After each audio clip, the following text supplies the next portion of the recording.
Welcome to Sleepless History, where we explore the past in meticulous detail to help you drift off into peaceful slumber.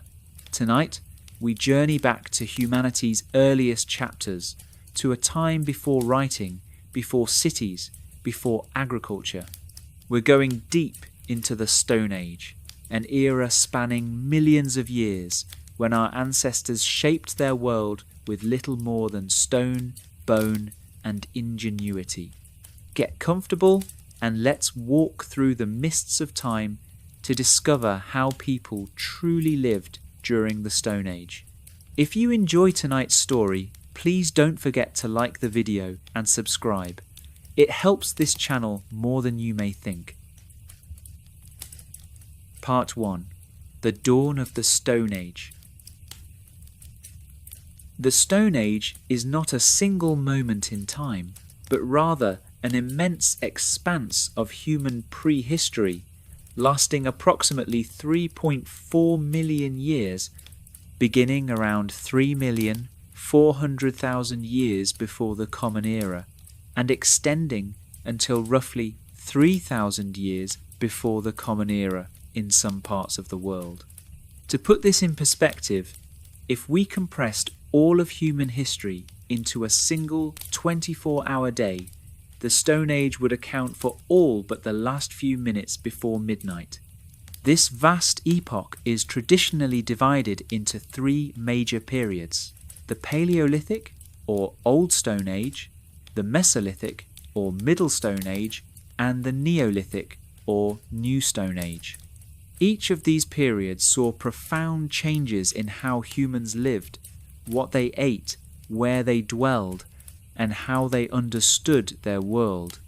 The Paleolithic period, the longest of the three, stretched from approximately 3.4 million years ago to around 12,000 years before the Common Era. During this time, humans were exclusively hunter-gatherers, moving with the seasons and the migrations of animals, crafting increasingly sophisticated tools from stone, and gradually developing the cognitive and social abilities that would come to define our species. The earliest Stone Age tools were remarkably simple. Called Oldowan tools, after the Olduvai Gorge in Tanzania, where they were first discovered, these implements consisted of little more than river cobbles struck with another stone to create a sharp edge. Yet even these crude tools represented a revolutionary leap in human capability. With a sharpened stone, early humans could butcher animal carcasses more efficiently, accessing nutrient-rich bone marrow and expanding their diet in ways that would fuel the growth of larger brains. Imagine holding one of these first tools. The stone is cool and heavy in your palm, roughly the size of your fist. One edge has been deliberately flaked away, creating a cutting surface sharper than you might expect. This is technology in its most elemental form. One stone, one idea, one solution to the problem of survival. For hundreds of thousands of years, Oldowan tools remained relatively unchanged. This wasn't due to a lack of innovation, but rather because they worked, they served their purpose. Early humans, likely Homo habilis or handyman, used these tools to process food, work, wood, and perhaps defend themselves. Life was simple, direct, focused on immediate needs. Around 1.7 million years ago, a new and more sophisticated tool-making tradition emerged. These were Acheulean hand axes, teardrop-shaped tools carefully crafted by removing flakes from both sides of a stone core. Unlike Oldowan choppers, which were made quickly and often discarded after a single use, Acheulean hand axes were symmetrical, carefully planned, and could be used for multiple purposes: cutting meat, digging roots, scraping hides, and chopping wood. The creation of a hand axe required vision. The toolmaker had to see the finished implement hidden within the rough stone, then carefully remove material to reveal it. This demanded patience, skill, and an ability to think several steps ahead. Archaeological evidence suggests that Homo erectus, the primary maker of these tools, would sometimes carry favoured hand axes for years, curating and maintaining them like cherished possessions. These early humans were already beginning to modify their environment in subtle ways. They controlled fire, though when exactly this mastery occurred remains debated. Some evidence from Wonderwork Cave in South Africa suggests fire use as early as 1 million years ago, while more definitive proof comes from sites dating to around 400,000 years ago. Fire changed everything. It provided warmth in cold climates, light in darkness, protection from predators, and the ability to cook food. Cooking made tough plant materials digestible, killed parasites in meat, and broke down toxins. It was, in effect, a form of external digestion that allowed humans to extract more nutrients from less food, freeing up energy that could be devoted to maintaining large, metabolically expensive brains. Picture a Stone Age evening, perhaps 300,000 years ago. A group of Homo heidelbergensis gathers around a fire at the mouth of a cave. The sun has set, and beyond the warm circle of firelight, the darkness is absolute. Within that darkness prowl lions, hyenas, and other predators. But inside the firelight, there is safety, warmth, and community. Someone adds wood to the flames. Others prepare food, their hands moving with practiced efficiency as they roast chunks of meat on sticks. Children huddle close, watching the adults, learning. This scene, repeated countless times across hundreds of thousands of years, became the crucible of human culture. Around fires, stories were told, knowledge was shared, social bonds were strengthened. The flickering flames may well have inspired the first sparks of symbolic thought, as shadows danced on cave walls and imagination began to see shapes, meanings, and narratives in the natural world. Part 2. Daily life in the Paleolithic. To understand daily life during the Paleolithic, we must first abandon many assumptions about primitive hardship. While Stone Age existence was certainly challenging by modern standards, it was not necessarily the brutal, desperate struggle often portrayed in popular imagination. Recent studies of contemporary hunter-gatherer societies and analysis of Paleolithic remains suggest that, in many cases, Stone Age people enjoyed better nutrition, more leisure time, and greater overall health than agricultural populations that came later. Let's walk through a typical day for a band of Paleolithic humans living in Europe during the last Ice Age, approximately 20,000 years ago. This is a period archaeologists call the Upper Paleolithic, characterized by sophisticated tools, complex social structures, and remarkable artistic expression. Dawn breaks cold and clear. The band consists of about 30 to 40 individuals, several related families living together for mutual support and protection. They're currently camped in a river valley, taking advantage of seasonal abundance. The camp itself is a semi-permanent structure. Several substantial huts made from mammoth bones and tusks, covered with hide and turf for insulation. This is not a temporary overnight shelter, but a carefully constructed dwelling that might be used for several months. Inside one of these huts, people begin to stir.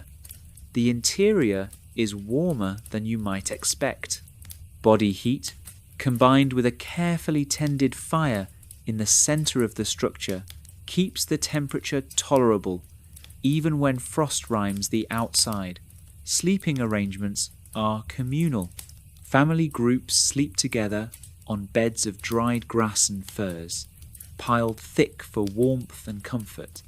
The first person awake adds fuel to the fire, coaxing it back to life. This isn't random kindling, but carefully selected wood, chosen for its burning properties. Some woods burn hot and clean, ideal for cooking. Others smoulder slowly, perfect for maintaining coals overnight.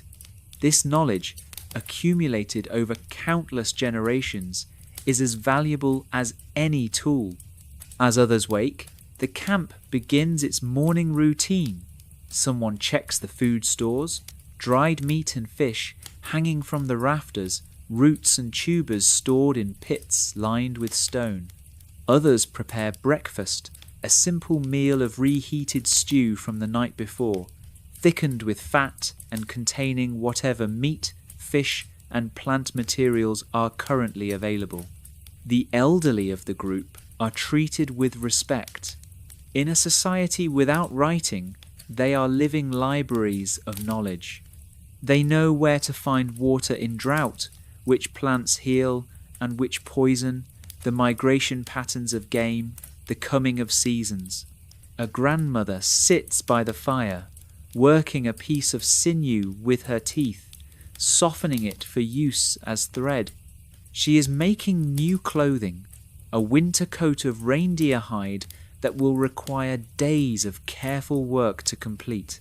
Children are everywhere, playing, exploring, learning through observation and imitation. A young boy, perhaps 6 years old, sits near his father, watching intently as the man shapes a new spear point from flint. The boy has his own piece of stone and is attempting to copy his father's actions. Most of his strikes are failures, the stone shattering uselessly, but occasionally a proper flake falls away and his father nods approvingly. After breakfast, the band divides according to the day's tasks.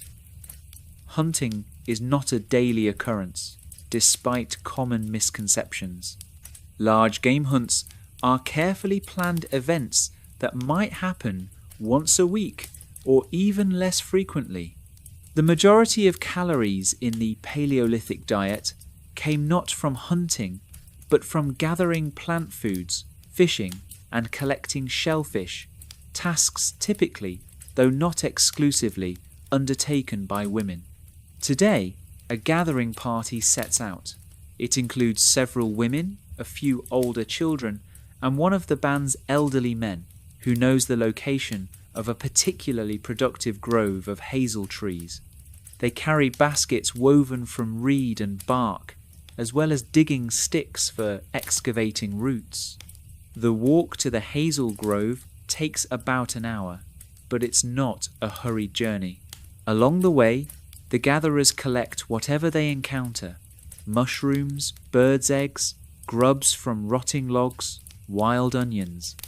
The children learn by doing, taught to recognize edible plants and avoid dangerous ones, to read animal tracks, to notice the subtle signs that indicate water or predators nearby.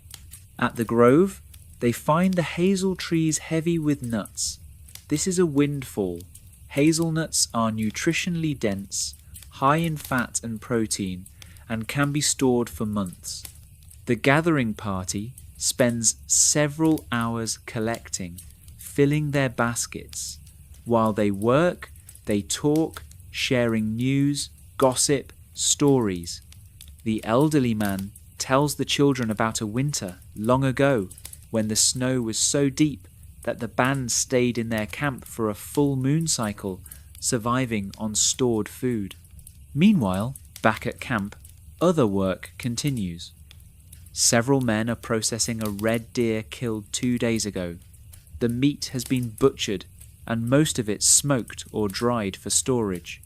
Now they work on the hide, scraping away fat and flesh with carefully shaped stone scrapers. The hide will be tanned using a mixture of the deer's own brain tissue, worked and stretched until it's soft and supple, perfect for making clothing or bags. Every part of the animal is used. The bones will be cracked for marrow, then broken down to extract grease by boiling. The antlers will become tools, pressure flakers for shaping stone, handles for implements, or needles for sewing. The sinews will be dried and split into thread. The hooves will be boiled down to make glue. Nothing is wasted. One man has walked to the nearby river to check fish traps set the previous evening. These are sophisticated devices woven from willow withes into cone shapes that allow fish to swim in but not out. He's pleased to find several large salmon migrating upriver to spawn. These fish are enormously valuable. Each one provides several days' worth of food for multiple people, and they're running so thick in the river that taking a few doesn't threaten the population. By midday, the sun has climbed high enough to provide real warmth. Some of the band take advantage of this to bathe in a quiet pool of the river, a rare luxury in the Ice Age. They use sand to scrub their skin and a paste made from ash and animal fat, a primitive but effective soap. Lunch is informal, people eating as they work. There's no set meal structure in the way agricultural societies would later develop. Food is available when needed, and people eat when hungry. Today, it's smoked fish, nuts, and some fresh greens gathered that morning. The afternoon brings different activities. Several of the band's best toolmakers are working on a special project, creating a new set of hunting weapons for an upcoming mammoth hunt. This is not simple work. Each spear point must be carefully shaped from high-quality flint, then hafted to a wooden shaft using birch tar adhesive and sinew binding. The spear thrower, a device that extends the length of a hunter's arm and allows spears to be thrown with much greater force and accuracy, must be carved from antler and balanced perfectly. While the men work on weapons, several women are engaged in textile production. They're spinning plant fibers into cordage, a time-consuming process that involves rolling the fibers against their thigh to twist them into strong thread. This thread will be used for nets, bags, and fishing lines. One woman is working on a particularly ambitious project, a fishing net large enough to stretch across a narrow section of the river. When complete, it will allow the band to catch fish in much larger quantities. As the afternoon wanes, the gathering party returns, their baskets overflowing with hazelnuts. Their arrival is greeted with obvious pleasure. Everyone knows what this means: security, abundance, a buffer against leaner times. The nuts will be stored in leather bags, hung high to keep them away from rodents. Dinner is the main social event of the day. As darkness falls, the entire band gathers around the central fire. Tonight's meal is special. Fresh salmon roasted over the flames, fat dripping and sizzling, served with roasted roots and wild greens. There's more food than everyone can eat in one sitting, and people take their time savouring each bite. After eating, as the fire burns down to coals, the social life of the band truly begins. Stories are told, tales of great hunts, of ancestors, of spirits believed to inhabit the world. An elder woman recounts how the river came to be, spinning a narrative about a giant serpent that carved the valley in ancient times. The children listen wide-eyed, even though they've heard this story dozens of times before. Someone begins to sing, a wordless melody that others join. music in the Paleolithic was real and significant. Archaeological evidence includes bone flutes capable of producing complex notes, drums made from hide stretched over frames, and rattles made from seeds in hollow gourds.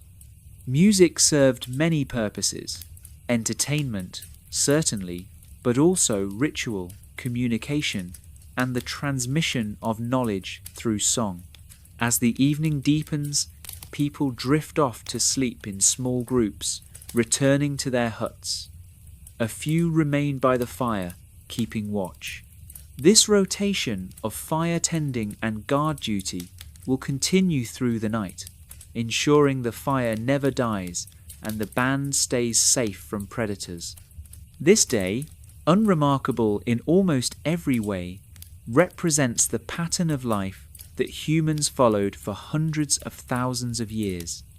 It was a life of skill, knowledge, and close community bonds. It was difficult and uncertain, but it was also rich with meaning, connection, and moments of abundance and joy. Part 3. Tools and Technology. The Stone Age gets its name from the primary material used for tools, but calling it merely the Stone Age undersells the technological sophistication our ancestors achieved. Stone was indeed central, but Paleolithic people also mastered bone, antler, ivory, wood, plant fibers, hides, and various adhesives, creating a toolkit that allowed them to thrive in virtually every environment on Earth. Let's examine the technology of the Upper Paleolithic in detail, starting with stone working itself. By 30,000 years ago, humans had developed lithic technology to a remarkable degree. The basic process of making a stone tool, called knapping, involves striking one stone against another to remove flakes, creating sharp edges. This sounds simple, but mastering it requires years of practice. A skilled napper begins by selecting the right stone. Not all rocks are suitable. Flint, chert, and obsidian are ideal because they have a property called conchoidal fracture, meaning they break in smooth, curved patterns that create extremely sharp edges. These materials are also homogeneous, lacking the internal cracks and variations that cause unpredictable breaks. The napper examines the raw material, a fist-sized nodule of dark flint. They turn it in their hands, feeling its weight, studying its surface for flaws. This initial assessment is crucial. A hidden crack or impurity could ruin hours of work. Satisfied, they select a hammerstone, a smooth, hard river cobble that fits comfortably in the hand. The first strikes are bold and confident, removing large flakes to rough out the basic shape of the tool. Each impact makes a sharp crack that echoes across the camp. With each flake that falls away, the tool begins to emerge, but this is just the beginning. Once the basic form is established, the napper switches to a softer hammer made from antler. This allows for more controlled strikes, removing smaller flakes to refine the edge and shape. The sound changes too, from sharp cracks to softer thuds. The work becomes meditative, repetitive, requiring intense focus. For the finest work, the napper uses pressure flaking. A pointed tool made from antler or bone is pressed firmly against the edge of the stone, applying carefully controlled pressure until a small flake pops free. This technique allows the creation of beautifully regular, razor-sharp edges.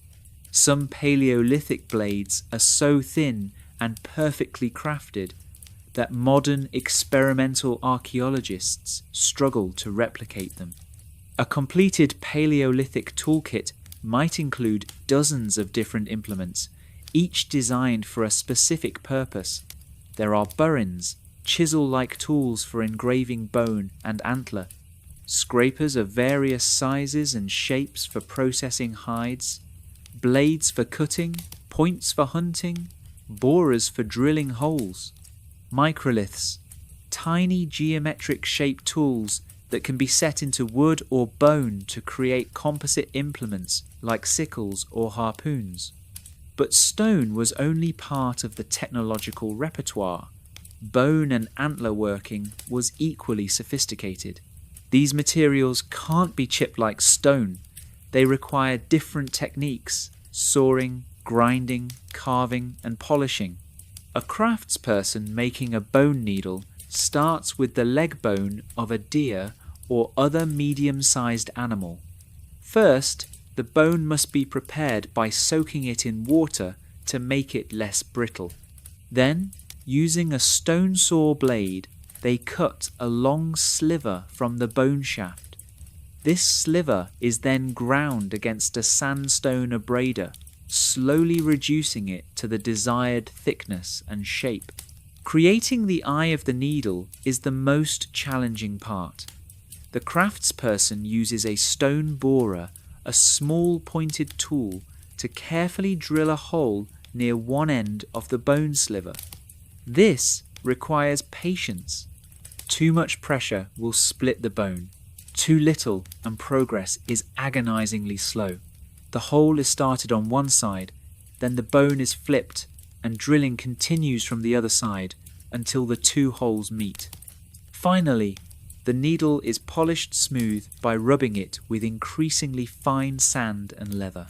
The result is an implement that would not look out of place in a modern sewing kit: slender, sharp, with a neat eye for thread.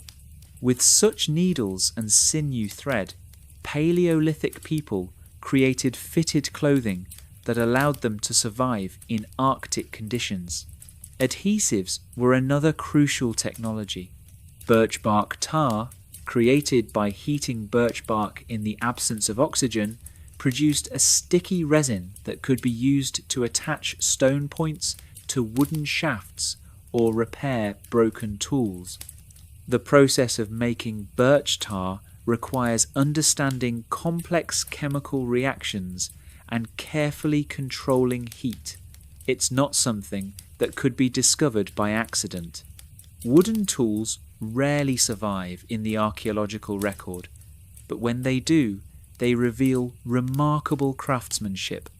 The Schöningen spears, discovered in Germany and dating to approximately 300,000 years ago, are masterpieces of woodworking.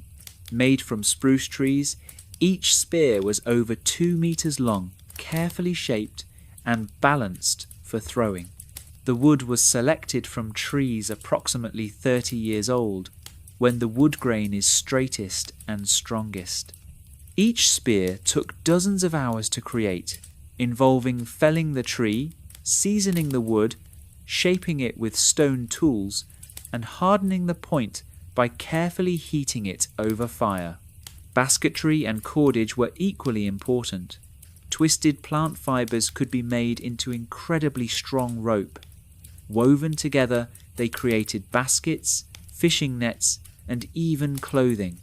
Archaeological sites have yielded imprints of textiles in clay, showing complex weaving patterns that indicate a sophisticated understanding of textile production. Clothing itself was a technology. In cold climates, survival depended on the ability to create and maintain effective insulation. Paleolithic people wore multiple layers: an inner layer of soft leather or fur worn with the hair against the skin, an outer layer of thicker hide for wind and water resistance, and various accessories like hats, mittens, and boots. Creating a single outfit could take hundreds of hours of work, hunting and killing the animal, butchering it, processing the hide by scraping, washing, and tanning, cutting out pieces, and finally sewing everything together with bone needles and sinew thread. Decorated with beads made from shells, carved bone or teeth, these clothes were both functional and beautiful, markers of skill, status and identity. Fire management too was a sophisticated technology. Paleolithic people knew how to create fire through several methods: striking flint against iron pyrite to create sparks, using a bow drill to create friction, or preserving coals in specially prepared bundles of moss and bark. They understood that different woods produced different types of fire, that fires could be shaped and controlled with hearth structures, and that smoke could be used for signalling, preserving food, and deterring insects. Some of the most remarkable Paleolithic technology was invisible, the accumulated knowledge carried in the minds of the people. They knew which plants healed wounds, reduced fever, or eased pain. They understood animal behavior well enough to predict movements and exploit weaknesses. They could navigate by stars, read weather patterns, and find water in seemingly barren landscapes. This knowledge was transmitted orally, through demonstration and story, from one generation to the next. An apprentice toolmaker didn't learn from a manual, but by watching, imitating, and practicing under the guidance of experts. A young gatherer learned to identify hundreds of plant species, knowing which were edible, which medicinal, and which deadly, by walking with experienced elders and listening to their teachings. The technological achievements of the Stone Age were not lesser versions of modern technology. They were complete, sophisticated, and perfectly adapted to the needs and resources of the people who created them. A Paleolithic person transported to the modern world would struggle to survive, but a modern person transported to the Paleolithic would likely die within days without the knowledge and skills our ancestors possessed. Part 4. Shelter and Settlement. The romantic image of Stone Age people living exclusively in caves is largely a myth, born from the fact that cave sites preserve archaeological evidence better than open-air sites. In reality, Paleolithic humans used a wide variety of shelters, from temporary windbreaks to substantial constructed dwellings, depending on their location, the season, and their lifestyle. Caves, when available, certainly offered advantages.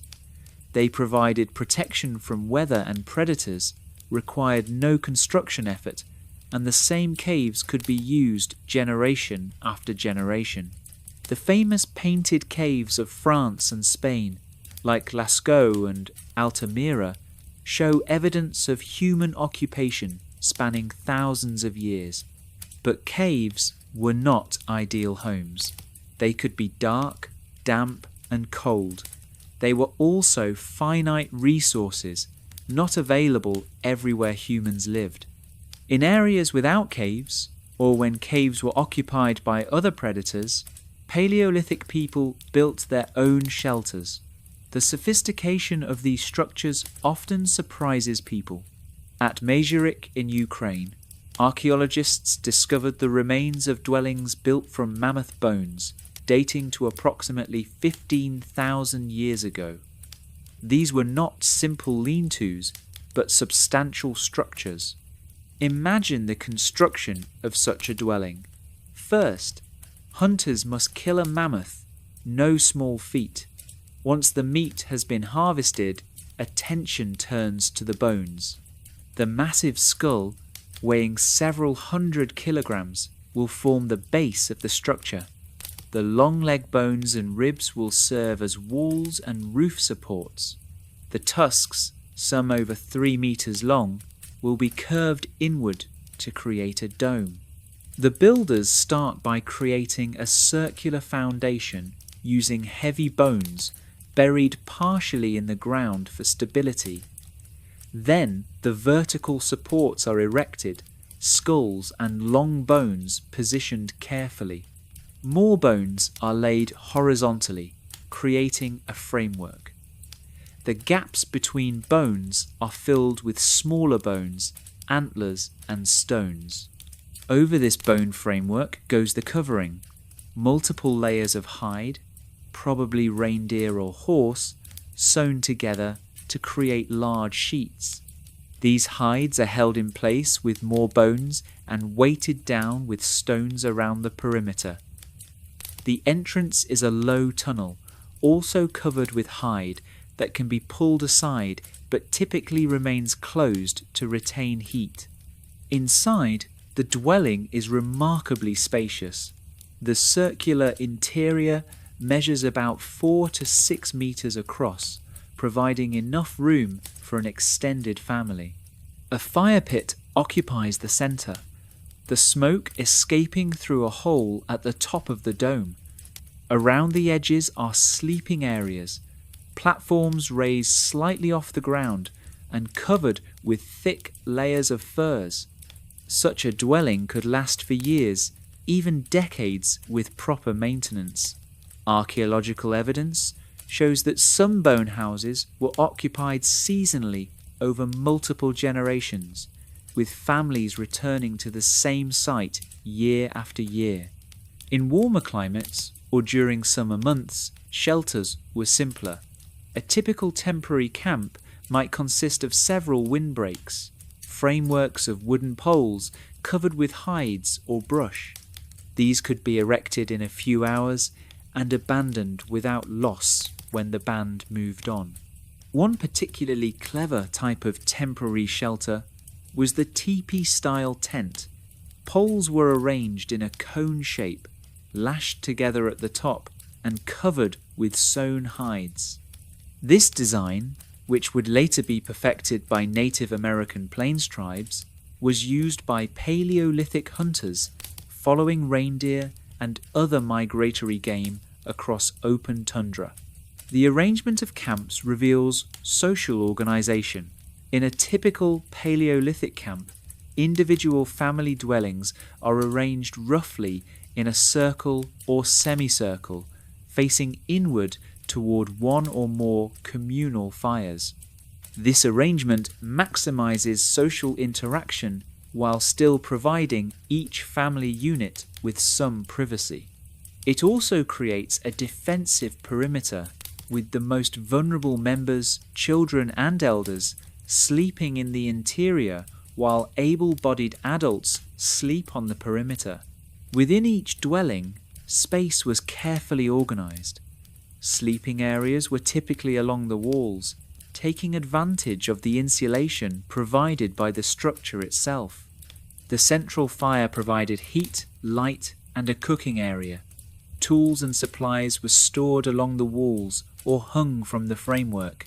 Food caches might be dug into the floor, using the earth's constant temperature to preserve meat and other perishables. Hearths were engineering projects in their own right.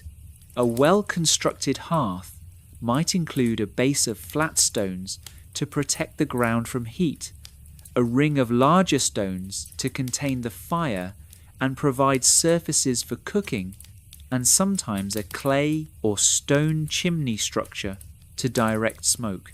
Some Paleolithic hearths show evidence of specialized cooking areas, sections with finer stones for quick, hot cooking, and areas with coals for slow roasting. Sanitation was another consideration. Paleolithic camps typically had designated areas for waste disposal located downwind and away from water sources. This wasn't sophisticated sewage management, but it shows an understanding of hygiene and disease prevention. Water access was obviously crucial to any settlement. Ideal camp locations were near reliable water sources, rivers, streams, lakes, or springs. But Paleolithic people also understood that different water sources had different qualities. Running water was preferred over stagnant ponds. Some groups dug wells, simple pits excavated to reach groundwater, lined with stones to prevent collapse. The location of camps was chosen for multiple factors. Water was essential, but so was access to food resources. Ideal sites offered hunting opportunities, gathering areas, and fishing. Defensive considerations mattered too. Elevated positions that allowed early warning of approaching predators or rival groups were preferred. Shelter from prevailing winds was important, as was access to fuel for fires. Some locations were so advantageous that they became focal points for human activity over thousands of years. These sites show deep archaeological deposits, layers upon layers of occupation, each separated by periods of abandonment. Studying these layers is like reading a history book. The lowest layers are oldest, and as you move upward through the deposit, you move forward in time, seeing how tool styles changed, how diet shifted, how the climate fluctuated.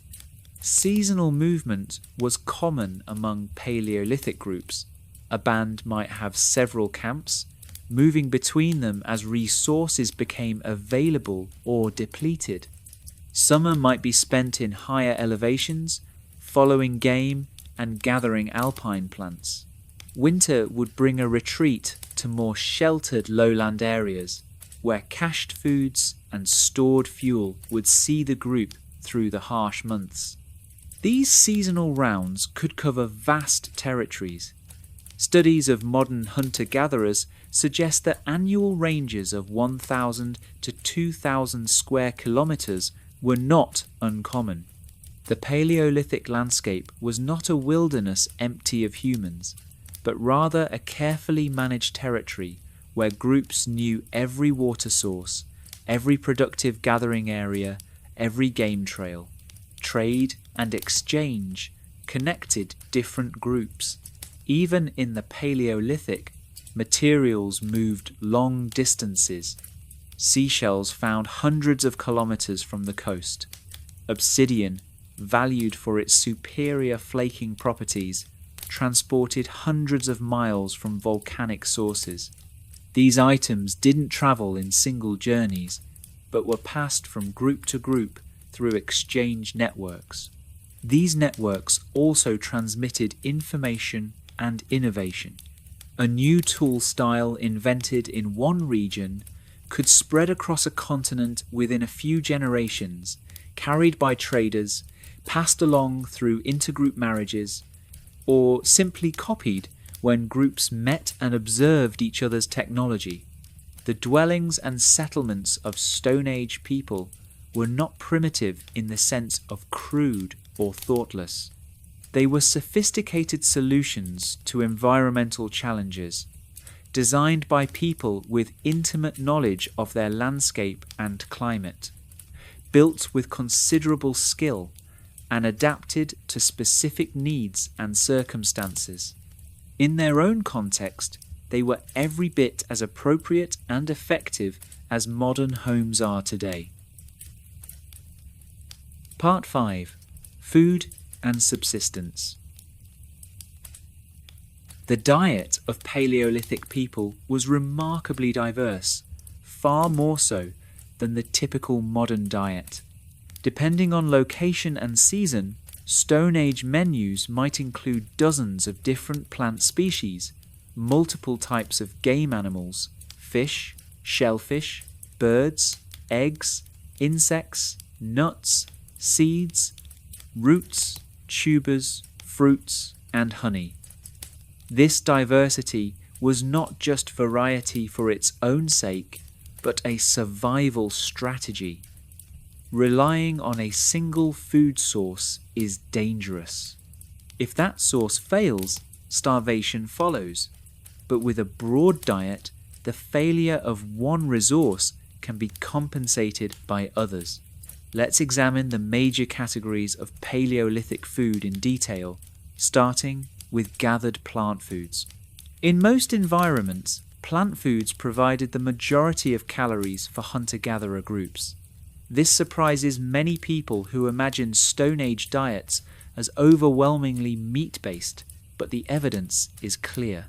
Plant foods are more reliable than game, require less energy to obtain, and can be gathered year-round in many climates. The variety of plant foods available was staggering. Spring brought tender greens, shoots, and early herbs. Summer offered berries, fruits, and flowers. Fall was the season of nuts and seeds. Even winter provided food for those who knew where to look. Inner bark of certain trees, roots and tubers that could be dug from frozen ground, dried plant materials stored from earlier seasons. Acorns were a particularly important food in many regions. An oak forest could produce thousands of kilograms of acorns in a good year, enough to sustain a large population.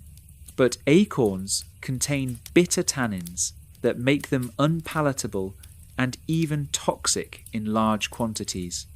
Paleolithic people solved this problem through leaching, grinding the acorns into meal, then repeatedly washing it with water to remove the tannins. The resulting flour could be made into cakes or porridge. This process, simple to describe, represents sophisticated food processing technology. Someone had to discover that acorns could be made edible through leaching. Someone had to develop the grinding tools and techniques. Someone had to work out the proper soaking times and water ratios. This knowledge was then preserved and passed down through generations. Roots and tubers were equally important. Plants like wild carrots, burdock, cattail roots, and various species of lily bulbs provided starchy calories that could be roasted, boiled, or eaten raw. Digging these required specialized tools, typically wooden sticks with fire-hardened or stone-weighted tips, and considerable knowledge about where and when to dig. Many wild plants are seasonal, available only for brief periods. Berries might be abundant for a few weeks in summer, then gone until next year. Paleolithic people responded to this seasonality by preserving surplus. Berries could be dried in the sun or over low smoke, reducing them to a fraction of their fresh weight while concentrating their sugars. These dried berries would keep for months, providing vitamin-rich food during winter. Nuts were easier to store. Hazelnuts, walnuts, and pine nuts could be kept in their shells for extended periods if protected from moisture and pests. Archaeological sites have yielded caches of nuts clearly stored for winter use, sometimes in quantities suggesting not just individual family storage, but communal reserves. Greens and herbs served multiple purposes. Some were food, others medicine, and many were both. Wild onions and garlic flavoured food and had antiseptic properties. Nettles, despite their sting, were nutritious greens rich in vitamins and minerals. Various herbs aided digestion, reduced inflammation, or soothed pain. The knowledge required to effectively gather plant foods was encyclopedic. A skilled gatherer might be familiar with 200 or more plant species, knowing for each one, where it grows, when it's available, which parts are edible, how to prepare it, what it tastes like, how nutritious it is, whether it has medicinal properties, and if so, how to use it therapeutically. Now, let's turn to hunting, the activity most often associated with Stone Age life. Paleolithic hunting was not a simple matter of chasing animals with spears. It was a complex, dangerous, and highly skilled activity that required deep knowledge of animal behavior, sophisticated weapons, careful planning, and often cooperation among multiple hunters. Different animals required different hunting strategies. Small game like rabbits or birds could be taken individually using throwing sticks, stones, or traps. Medium-sized animals like deer required stealth and accuracy with spears or arrows. Large and dangerous game like mammoth, bison, or wild cattle demanded coordinated group efforts. A mammoth hunt, one of the most impressive feats of Paleolithic hunting, began long before the actual kill. First, the animals had to be located. Scouts would track herds, noting their movements and habits. When a suitable target was identified, typically a young adult or old individual separated from the main herd, the hunters would plan their approach. The weapons used for mammoth hunting were formidable. Heavy spears with large stone points, designed not for throwing but for thrusting. Some spears might be fitted with detachable points, allowing the shaft to be recovered and used again. Spear throwers, called atlatls, extended a hunter's reach and power, allowing lighter spears to be thrown with devastating force. The actual hunt might involve driving the mammoth into a trap, a steep-sided ravine or boggy ground where its movement would be restricted. Or hunters might approach on foot, using the terrain to mask their advance, getting close enough to thrust spears into vital areas. This was incredibly dangerous work. A mammoth could weigh 5 to 6 tons and stood over 3 meters tall. An enraged or frightened mammoth could easily kill a human with a single blow from its trunk or a stab from its tusks. But the rewards were proportional to the risk. A single mammoth provided thousands of kilograms of meat, enough to feed a band of 30 to 40 people for weeks. The fat alone was enormously valuable, providing concentrated calories and raw material for lamps and waterproofing. The hide, bones, and ivory we've already discussed as construction and tool-making materials. After a successful hunt, the real work began, butchering and processing the carcass. This had to be done quickly before the meat spoiled. Working with stone tools, the hunters would open the body cavity, remove internal organs, many of which were themselves valuable food, particularly the liver, heart, and tongue, and begin systematically removing meat from the bones. Some meat would be eaten fresh, roasted over fires in a massive feast that might draw in neighbouring bands. Social alliances were strengthened over shared food, and successful hunters gained prestige. But most of the meat needed to be preserved. Thin strips would be cut and hung on racks to dry in the sun and wind, creating jerky that could last for months. Other portions might be smoked over slow fires, adding flavour while inhibiting bacterial growth. Fat was carefully collected and rendered by heating it until it liquefied, then poured into containers made from stomach or bladder. This rendered fat, mixed with dried meat and berries, created pemmican, one of the most efficient preserved foods ever invented. Pemmican provided complete nutrition in a compact, stable form that could be stored almost indefinitely. Fishing provided another major protein source, particularly for groups living near productive waters. Paleolithic fishing technology was sophisticated. Hooks were carved from bone or made from thorns. Lines were braided from plant fibers or animal sinew. Nets could be woven to any size needed. Traps were constructed to take advantage of fish migration patterns. Spearfishing was practiced in shallow waters, the fisherman standing motionless until a fish came within range, then striking with lightning speed. The spears used for fishing often had multiple points or barbs to increase chances of a successful strike and prevent the fish from escaping. Archaeological evidence also points to the use of fish weirs, elaborate structures of stakes and woven barriers that channeled fish into confined areas where they could be easily caught.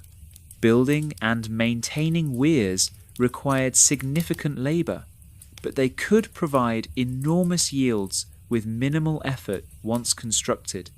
Shellfish were another important food source, particularly for coastal populations.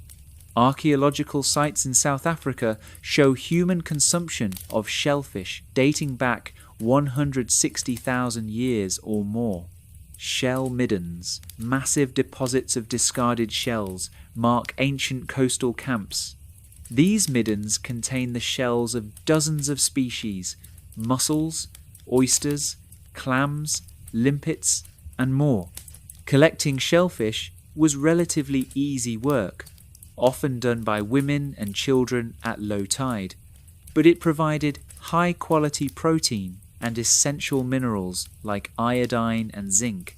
Some researchers argue that coastal diets rich in shellfish, with their omega-3 fatty acids and micronutrients, may have been crucial in the evolution of human intelligence. Birds and their eggs were seasonal treats.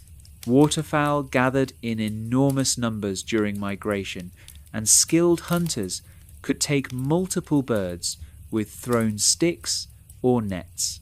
Seabird colonies on coastal cliffs were rich sources of eggs, though collecting them required considerable courage and climbing skill. Even insects were food.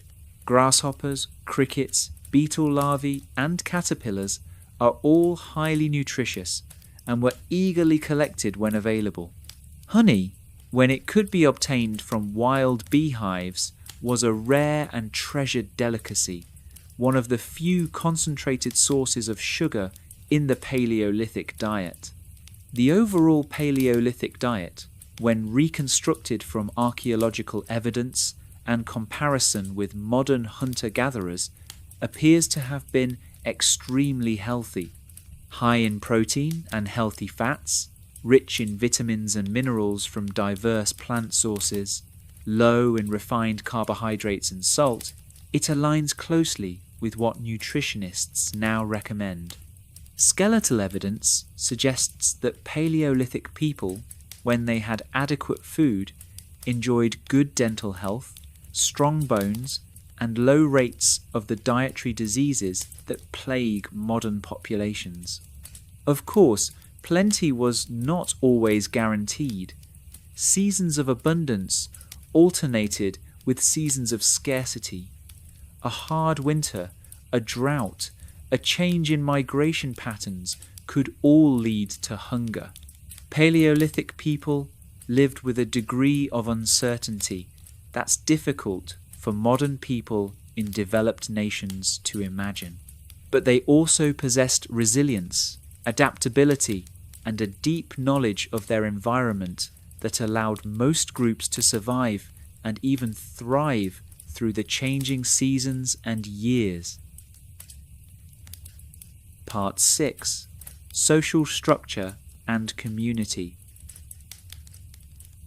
Paleolithic society was fundamentally egalitarian in ways that later agricultural civilizations would not be. Without storable surplus wealth, without permanent property, without institutions to enforce hierarchy, Stone Age communities tended toward equality and cooperation. This doesn't mean they were utopian or conflict-free, but the social structures were quite different from what would come later. The basic social unit was the band, a group typically numbering between 20 and 50 individuals, though this could vary considerably. These bands were usually composed of several related families, connected through kinship and marriage. Leadership in such groups was informal, based on respect, skill, and personality, rather than formal authority. A band might have individuals recognized as particularly skilled in certain areas: the best hunter, the most knowledgeable gatherer, the finest toolmaker, the most gifted storyteller. These people would naturally take the lead in activities related to their expertise, but this didn't translate into power over others in the way we understand political authority. Decisions affecting the group were typically made through consensus, with extensive discussion until agreement was reached. The egalitarian nature of Paleolithic society was reinforced by sharing norms. Successful hunters were expected to share meat with the entire band. Refusing to share was one of the most serious social violations, potentially leading to ostracism. This wasn't altruism, but practical survival strategy. Today you share your kill because tomorrow you might come home empty-handed and need others to share with you. This sharing created a social safety net. An individual who became sick, injured, or too old to contribute to food procurement wasn't abandoned, but continued to be fed and cared for. Archaeological evidence confirms this. Skeletons show individuals who survived for years with serious disabilities that would have prevented them from hunting or gathering. They could only have survived through group care. Gender roles existed in Paleolithic society, but they were probably more flexible than in later agricultural societies. The traditional model of men as hunters and women as gatherers has some truth, but it's overly simplistic. While hunting large game was typically a male activity, women certainly hunted small game and birds. And while women did much of the gathering, men also gathered, particularly on hunting expeditions where they would collect plant foods opportunistically. Recent discoveries have challenged assumptions about gender and hunting. A 15,000-year-old burial in South America contained the body of a young woman alongside hunting tools, suggesting she was a hunter. Analysis of Paleolithic art and skeletal remains hints at considerable variation in gender roles across different cultures and times. Child rearing was a communal activity. While mothers had primary responsibility for infants, the entire band participated in caring for and educating children. This is sometimes called alloparenting, and it had multiple benefits. It reduced the burden on individual mothers, allowed specialized teaching by different adults, and created strong social bonds across the group. Children learned through a combination of play and apprenticeship. Young children played games that mimicked adult activities: hunting games with toy spears, gathering games with miniature baskets, toolmaking with scrapstone. As they grew older, they began participating in real tasks under adult supervision, gradually taking on more responsibility. Education was continuous and experiential. There were no schools or formal lessons, but learning was constant. A child walking with a gatherer learned to identify plants. A child watching a toolmaker learned to work stone. A child listening to evening stories learned history, geography, and moral lessons. By adulthood, individuals possessed an enormous body of practical knowledge and skills. Conflict within bands was managed through discussion and social pressure. When disputes arose, the involved parties would talk it through, often with the entire band present. The goal was resolution that allowed everyone to continue living together. In cases where this proved impossible, individuals or families might leave to join another band or form a new one. Between bands, relationships were complex. Neighbouring bands often had friendly relations, meeting periodically to trade, arrange marriages, share information, and participate in ceremonies. These interband gatherings were important social events, chances to see old friends, make new connections, and maintain the larger social network. Marriage often occurred between bands, with individuals leaving their birth band to join their spouse's group. This served multiple purposes. It created kinship ties between bands, reducing conflict and facilitating cooperation. It also prevented inbreeding by ensuring genetic diversity. The exact form of Paleolithic marriages is unknown, but comparative evidence from modern hunter-gatherers suggests considerable variety. Some groups were monogamous, others practiced various forms of polygamy, still others had more fluid arrangements. What seems universal was the recognition of partnerships and the importance of these partnerships in creating broader social networks. Art and decoration played important roles in social identity. Personal ornaments like necklaces made from shells or carved bone, decorated clothing, and even tattoos or body paint served as markers of identity, status, and affiliation. These weren't just vanity, but important social signals, communicating information about who you were and where you belonged. Some decorated objects appear to have been gifts or trade goods, passed from person to person and band to band. An exotic shell, carried hundreds of kilometers from its source, wasn't just a pretty object, but a physical embodiment of social relationships, a reminder of distant friends or relatives. Music and dance were social activities that strengthened group bonds. Archaeological evidence in the form of bone flutes and percussion instruments confirms that Paleolithic people made music. Dancing, while leaving no direct archaeological trace, was almost certainly practiced, based on the universal human tendency toward rhythmic movement. Storytelling, as mentioned earlier, was central to social life and cultural transmission. Stories preserved knowledge, entertained, and taught moral lessons. They explained the world and humanity's place in it.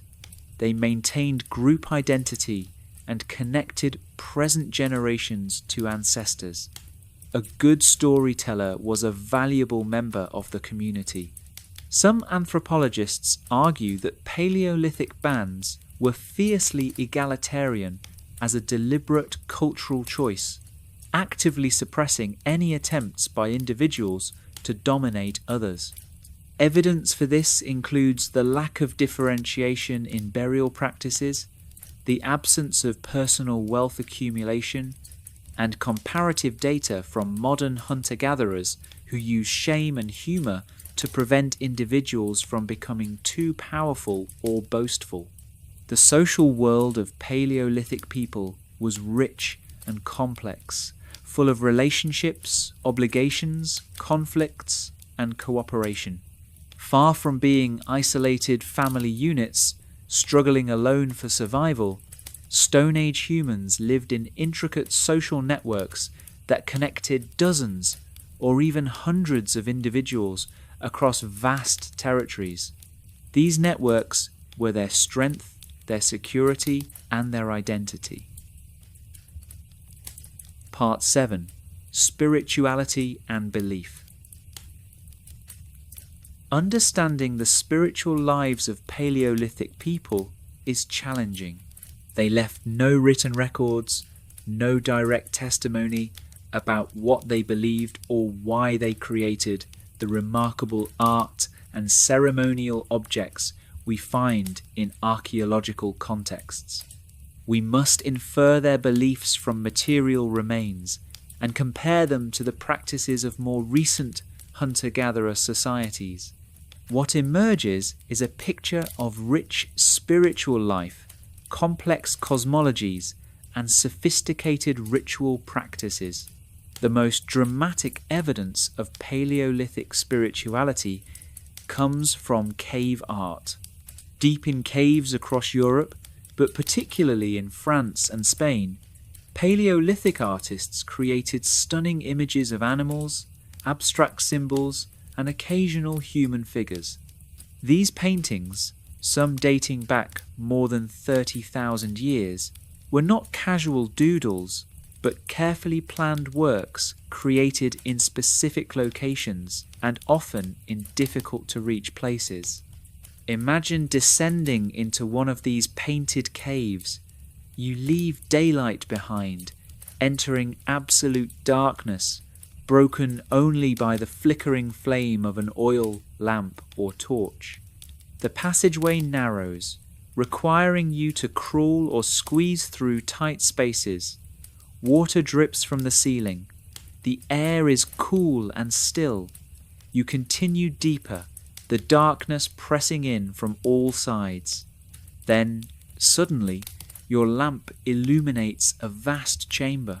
The walls are alive with animals, horses galloping across the rock, bison poised mid-charge, graceful deer, woolly rhinoceros, cave bears. The artists used the natural contours of the cave walls, so a bulge in the rock becomes the shoulder of a bison, a crack becomes the outline of a horse's leg. The effect is almost three-dimensional, the animals seeming to move in the dancing lamplight. Why create art in such remote, difficult locations? The effort involved was considerable. Artists had to navigate dangerous cave systems, carry materials, work in cramped conditions with limited light. Some paintings are in chambers that require climbing sheer walls or crossing underground rivers to reach. One theory is that these caves were sacred spaces, separate from ordinary life, where spiritual ceremonies and initiations took place. The difficulty of access was part of the point, making entry into the painted chambers a transformative experience. Perhaps young people undergoing initiation rites were brought into the deep caves, where in darkness and isolation they encountered the spirit animals painted on the walls. The animals depicted were not random. Certain species appear repeatedly. Horses, bison, aurochs, mammoths, and deer dominate, while others, including many species humans regularly hunted and ate, are rare or absent. This suggests the images had symbolic or spiritual significance beyond simple representation. Hand stencils appear in many caves, created by placing a hand against the wall and blowing pigment around it, leaving a negative image. These handprints, sometimes hundreds in a single cave, might represent individual presence, a way of saying, "I was here," or perhaps claiming participation in a ritual or affirming connection to the spirit world. Abstract symbols also appear: dots, lines, geometric patterns, grid-like forms. Their meaning is unknown, but their repeated occurrence across multiple caves and time periods suggests they were meaningful, perhaps representing specific concepts, places, or spiritual entities. Portable art provides more clues about Paleolithic beliefs. Small carved figurines of animals and humans have been found across Europe. The most famous are the so-called Venus figurines, small sculptures of women with exaggerated breasts, hips, and bellies. Dozens of these have been found, ranging from 3 to 20 centimeters in height, carved from stone, bone, or ivory. The interpretation of Venus figurines is debated.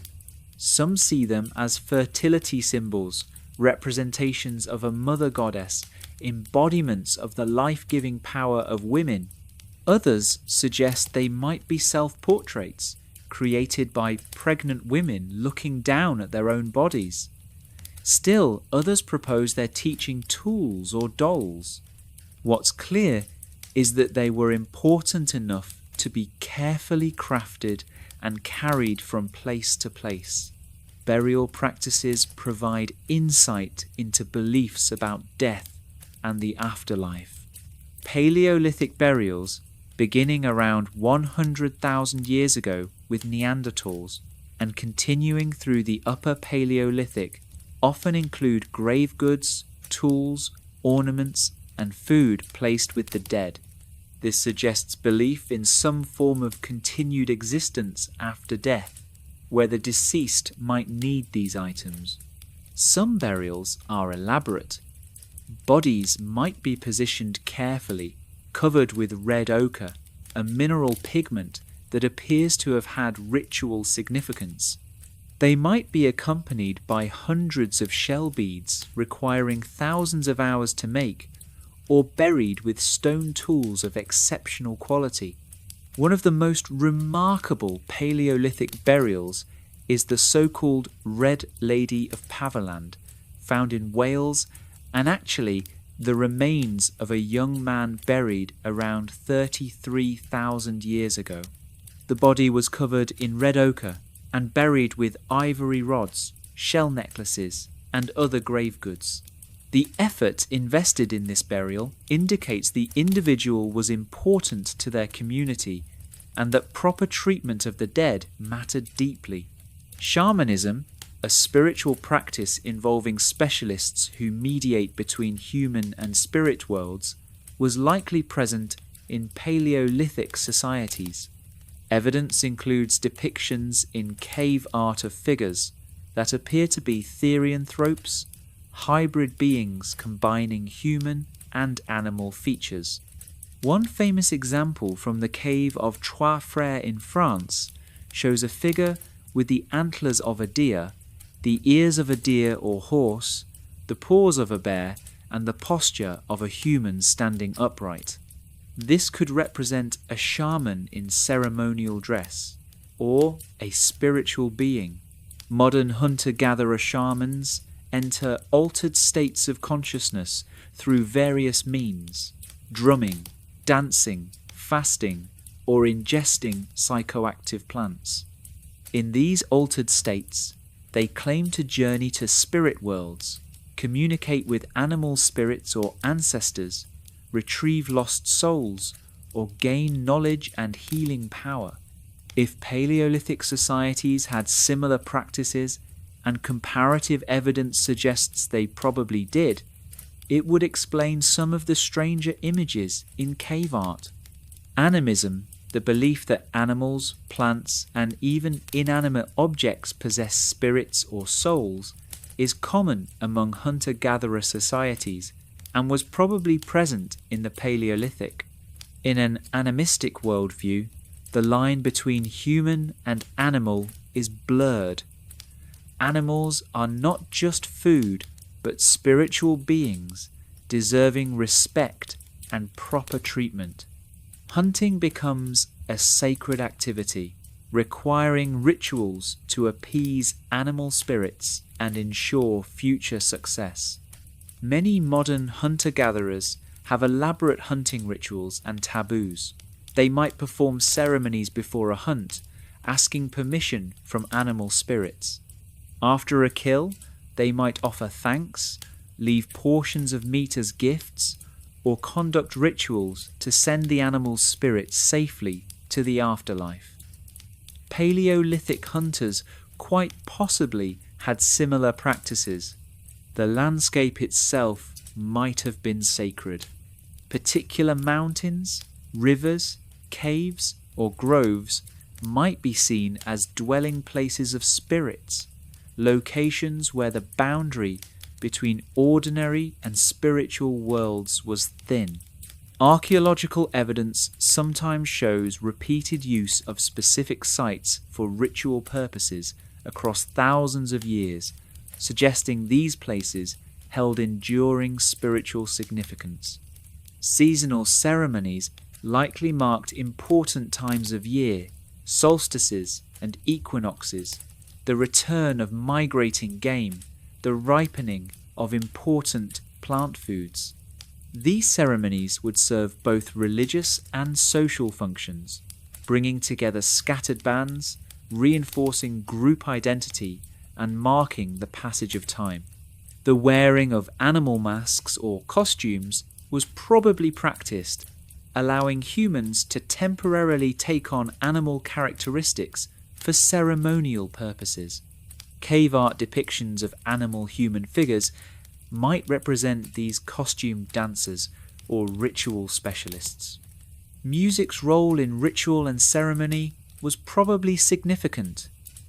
The bone flutes found in Paleolithic sites could produce complex melodies and were likely used in ceremonial contexts. Combined with percussion, singing, and dance, music could induce altered states of consciousness, create emotional unity among participants, and mark events as special and separate from ordinary life. One fascinating aspect of Paleolithic spirituality is the evident awareness of deep time. Some cave art sites were used for thousands of years. New images were added to old, creating palimpsests that connected past and present generations. Did Paleolithic people understand they were adding to works created by their distant ancestors? Did they see themselves as links in a chain extending back into the unimaginable past? The spiritual life of Paleolithic people was not primitive in the sense of simple or crude. It was sophisticated, meaningful, and central to their existence. Their beliefs shaped how they understood the world, how they related to nature, how they structured their societies, and how they faced the ultimate questions of life, death, and meaning. In the darkness of painted caves and the flicker of ceremonial fires, Stone Age people grappled with the same spiritual questions that humans still ponder today. Part 8. Health, Medicine, and the Human Body. The health and physical condition of Paleolithic people might surprise you. Popular imagination often casts Stone Age life as brutally short and painful, but skeletal evidence and comparison with modern hunter-gatherers paint a more complex picture. Yes, life was physically demanding, and dangers were ever present, but in many ways, Paleolithic people were healthier than the agricultural populations that would follow. Let's start with the skeleton itself. Paleolithic human remains show robust bone structure, the result of lives filled with physical activity. These people walked miles daily, carried heavy loads, engaged in the strenuous work of hunting, butchering, and processing food. This constant activity built strong bones and powerful muscles. Dental health, surprisingly, was often excellent.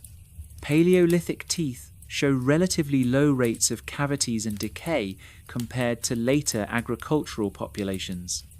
This is because the Stone Age diet was low in refined carbohydrates and sugars. Yes, they ate some plant starches and occasional honey, but the bulk of their diet consisted of meat, fish, nuts, and fibrous plants that actually helped clean teeth as they were chewed.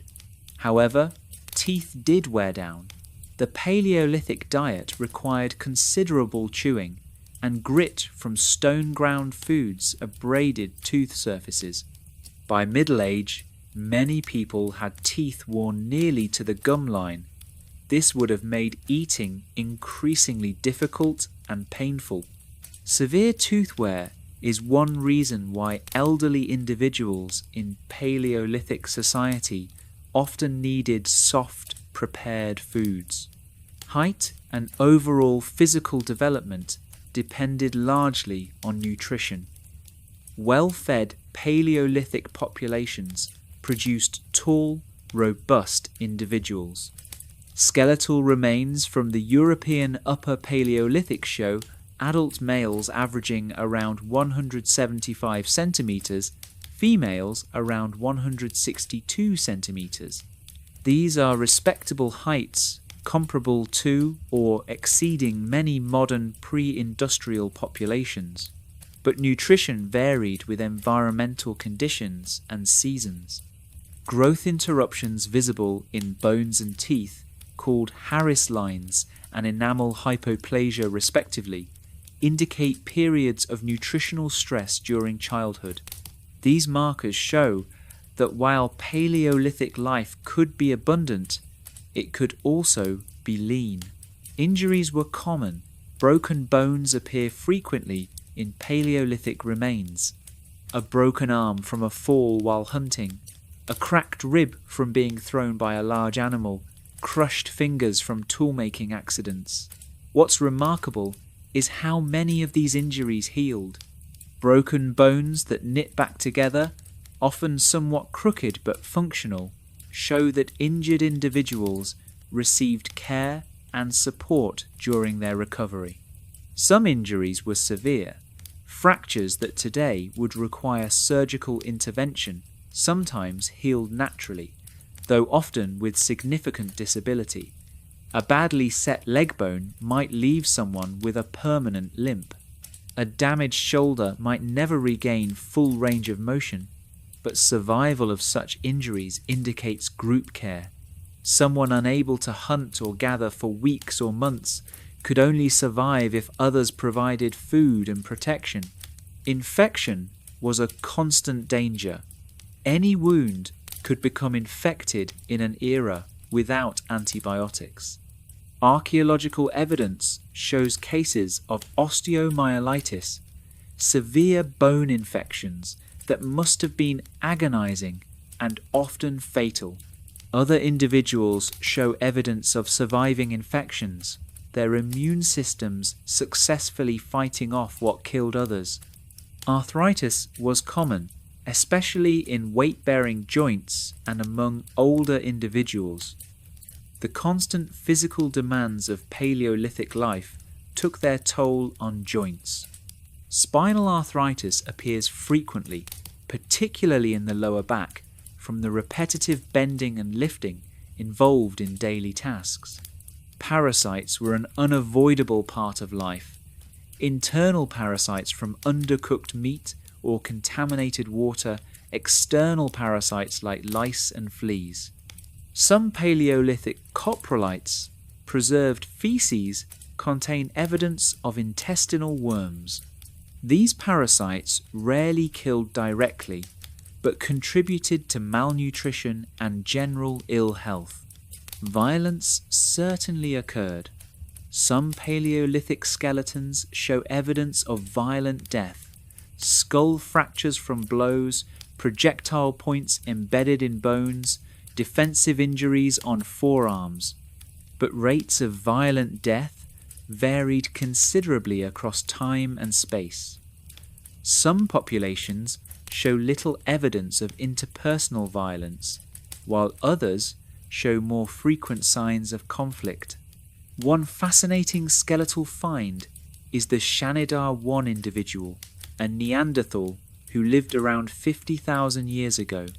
This individual suffered multiple severe injuries during life: a head wound that likely blinded one eye, a withered or amputated right arm, and a bad leg that would have caused a pronounced limp. Yet he survived for years after these injuries, living to an estimated 40 to 50 years old. He could only have done so with support from his group, providing striking evidence of compassion and care in Paleolithic society. Medicine, in the form of herbal remedies and physical treatments, was certainly practiced. Many plants have genuine therapeutic properties, and Paleolithic people, through trial and error across thousands of years, likely discovered many of them. Willow bark for pain and fever, containing the same compound as modern aspirin, various herbs for digestive complaints, poultices of specific plants for wounds. Archaeological evidence supports this.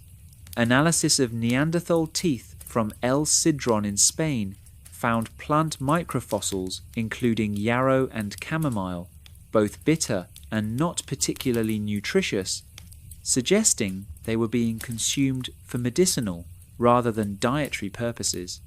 Physical treatments probably included massage, manipulation for joints and muscle problems, heat applications for pain, and cold water for swelling. Setting broken bones would have been understood, splinting them with sticks and bindings to encourage proper healing. Childbirth, while a natural process, was dangerous. Paleolithic women faced the same risks as women throughout history before modern medicine: hemorrhage, infection, obstructed labour. Some skeletal evidence shows women who died in childbirth, their remains sometimes accompanied by the bones of their unborn children. But most births were successful. Infant and child mortality was certainly higher than in modern developed nations, but not as universally deadly as sometimes portrayed. Many children survived to adulthood. Archaeological sites with children's remains also often show evidence of children dying from specific causes rather than general neglect, injuries, acute infections, or congenital conditions. Life expectancy is difficult to calculate for the Paleolithic, but it wasn't as grim as often claimed. Yes, many died young. Infant and child mortality brought down average life expectancy significantly, but individuals who survived to adulthood often lived into their 40s, 50s, or even 60s. The elderly were present in Paleolithic society, valued for their knowledge and experience. Chronic diseases common in modern populations were probably rare. Heart disease, diabetes, and many cancers are largely diseases of agricultural and industrial societies linked to diet, sedentary lifestyles, and environmental factors absent in the Paleolithic.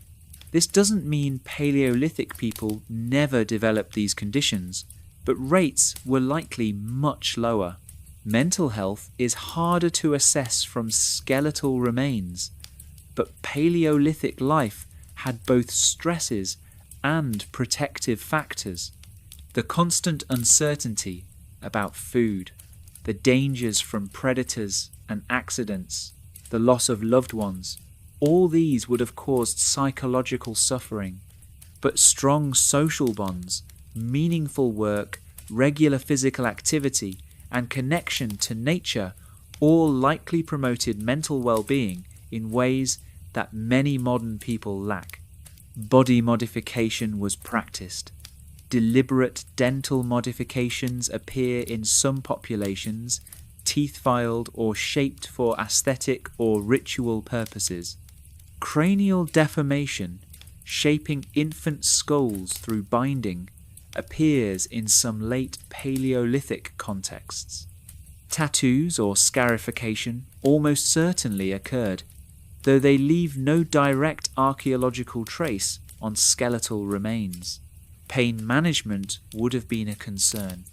Beyond herbal remedies, Paleolithic people might have used techniques like heat, cold, massage, or even altered states of consciousness induced through rhythmic movement, fasting, or psychoactive plants to manage chronic or acute pain. The overall picture of Paleolithic health is one of resilience. Life was physically demanding, injuries and illnesses were common, and medical knowledge, while sophisticated for its time, was limited. But strong social support, diverse and often nutritious diets, high levels of physical activity, and accumulated knowledge about healing plants and techniques allowed most people to maintain relatively good health through much of their lives. The transition to agriculture, while eventually allowing much larger populations, would bring its own health challenges. New diseases worse nutrition for common people, and harder labour for diminished returns. In some ways, the health of Paleolithic people represents a standard that later populations would not regain until the modern era. Part 9. Innovation and Discovery. The Stone Age was not a static period of unchanging primitive technology, but rather a time of constant innovation, discovery, and increasing sophistication. Over hundreds of thousands of years, humans developed technologies and knowledge that would form the foundation of all later civilizations. Let's explore some of these crucial innovations and the process of discovery in the Paleolithic world. Language is perhaps the most important innovation, though exactly when modern human language emerged is debated. The capacity for complex language probably evolved gradually over hundreds of thousands of years. Early hominins likely had some form of communication, simple vocalizations and gestures to convey immediate needs and dangers. But true language, with grammar, syntax, and the ability to discuss abstract concepts, past events, and future possibilities, was revolutionary. Language allowed the transmission of complex knowledge. Instead of each person learning solely through personal experience, knowledge could be shared verbally. A skilled toolmaker could explain techniques to an apprentice. An experienced gatherer could describe the locations of productive plant patches to younger members of the group. Hunters could plan coordinated strategies before a hunt. Language also enabled the development of culture in the fullest sense. Shared beliefs, stories, values, and practices that defined group identity and could be passed down through generations. The moment humans could tell stories, they could preserve history, explain the world, and create meaning. Fire control, as mentioned earlier, was transformative. But the journey from opportunistically using natural fires to the ability to create fire at will was long. The earliest evidence of fire use shows hearths and burned materials, but not necessarily the ability to create fire. Learning to make fire through friction, using a bow drill or hand drill to create enough heat to ignite tinder, or striking flint against iron pyrite to create sparks, required experimentation and accumulated knowledge. The ability to create fire on demand meant independence. A group could move into new territories without fear of losing their fire. They could stay warm, cook food, and protect themselves anywhere. This mastery was a prerequisite for human expansion into colder northern latitudes. The development of composite tools marked a major innovation. Early stone tools were simple, each tool a single piece of worked stone. But Upper Paleolithic people created composite tools, implements made from multiple materials carefully assembled. A hafted axe combined a stone blade, wooden handle, and adhesive binding. A spear combined a wooden shaft, stone point, sinew wrapping, and birch tar glue. Creating composite tools required planning. The maker had to envision the final product, gather different materials, prepare each component, then assemble everything in the correct sequence. This level of planning and execution indicates advanced cognitive abilities. The invention of the spear thrower, or atlatl, roughly 25,000 years ago, revolutionized hunting. This simple device, basically a stick with a hook on one end, acted as an extension of the arm, allowing spears to be thrown harder, faster, and more accurately than possible by hand alone. The physics of leverage meant that relatively small humans could hurl projectiles with enough force to bring down large game. Later, perhaps 15 to 20,000 years ago, the bow and arrow appeared. This technology offered even greater accuracy and could be used from concealment. A skilled archer could take game from distance, reducing danger and increasing success rates. The bow required multiple innovations to come together. Understanding of wood properties and how to season and shape staves, creation of strong cordage for the string, and development of lightweight, balanced arrows. Needles with eyes, appearing around 40,000 years ago, enabled the creation of fitted clothing. Earlier garments were likely simple wraps or capes. But with needles, Paleolithic people could sew precisely fitted clothes, pants with legs, jackets with sleeves, boots, gloves. This allowed human expansion into Arctic environments that would otherwise have been uninhabitable. The invention of pottery is often associated with the Neolithic, but some late Paleolithic cultures created ceramic figurines tens of thousands of years before the development of pottery vessels. This shows understanding of how clay could be shaped and hardened by fire, even if large-scale pottery production would come later. Boats and watercraft represent another major innovation. Exactly when humans first built boats is unknown, as wooden watercraft rarely survive.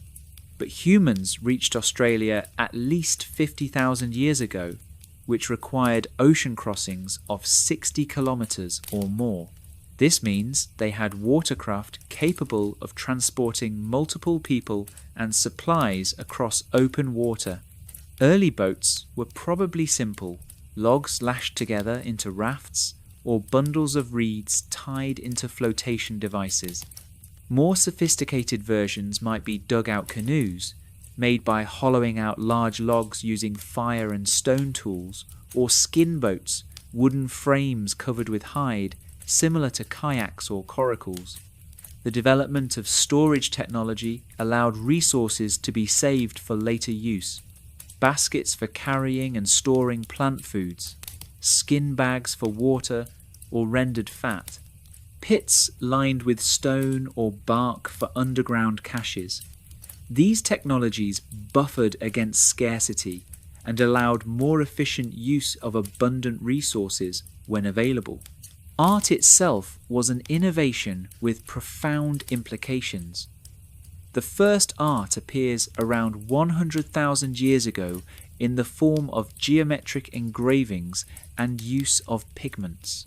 By 40,000 years ago, sophisticated cave paintings, carved figurines, and decorated objects were being created across Europe.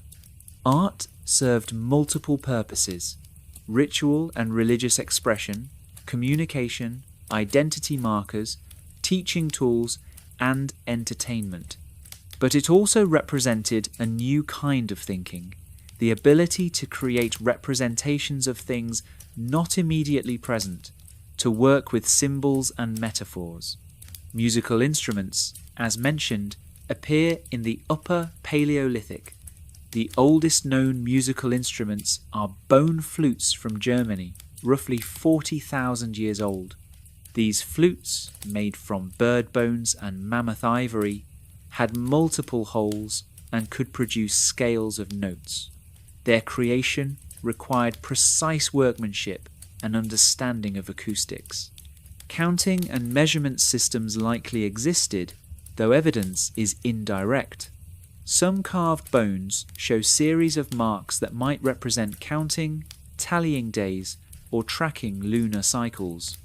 The ability to count and keep track of quantities would have been useful for managing resources and coordinating group activities.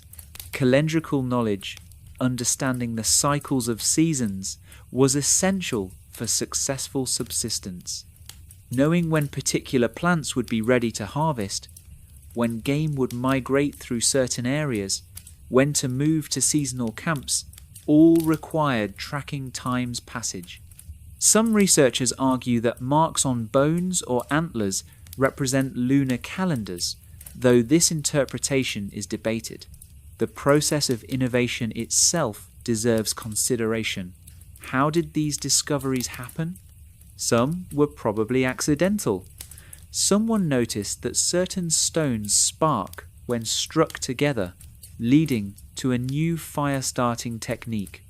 Others came from deliberate experimentation, a toolmaker trying different striking angles to see what produces the best flakes. Innovation also spread through social networks. A useful new technology invented in one region could spread to others through trade, migration, or simply observation when different groups met. This diffusion of innovation accelerated over time as populations grew and contact between groups became more frequent. But innovation also met resistance. Traditions can be powerful, and not all innovations were immediately adopted. Some groups might prefer familiar methods even after being exposed to new techniques. Change in the Paleolithic, while constant over the long term, was often slow, with new technologies taking centuries or millennia to spread. The cumulative effect of these innovations was profound. By the end of the Paleolithic, humans possessed sophisticated technologies, complex languages, rich cultures, and occupied nearly every terrestrial environment on Earth. This foundation would support the revolutionary changes of the Neolithic, when agriculture, permanent settlements, and eventually civilization emerged. But none of that would have been possible without the discoveries and innovations of the Stone Age. Part 10: Climate, Landscape, and Environmental Change. The Stone Age unfolded against a backdrop of dramatic environmental change. Climate fluctuated wildly, sea levels rose and fell by over 100 meters, ice sheets advanced and retreated across continents, and landscapes transformed from tundra to forest to grassland and back again. Understanding these changes is crucial to understanding how Paleolithic people lived. The Pleistocene epoch, which encompasses most of the Paleolithic, was characterized by repeated glacial cycles. Ice ages, when glaciers covered large portions of northern continents, alternated with warmer interglacial periods. These cycles were driven by subtle changes in Earth's orbit and axial tilt called Milankovitch cycles, which affected how much solar radiation different parts of the planet received.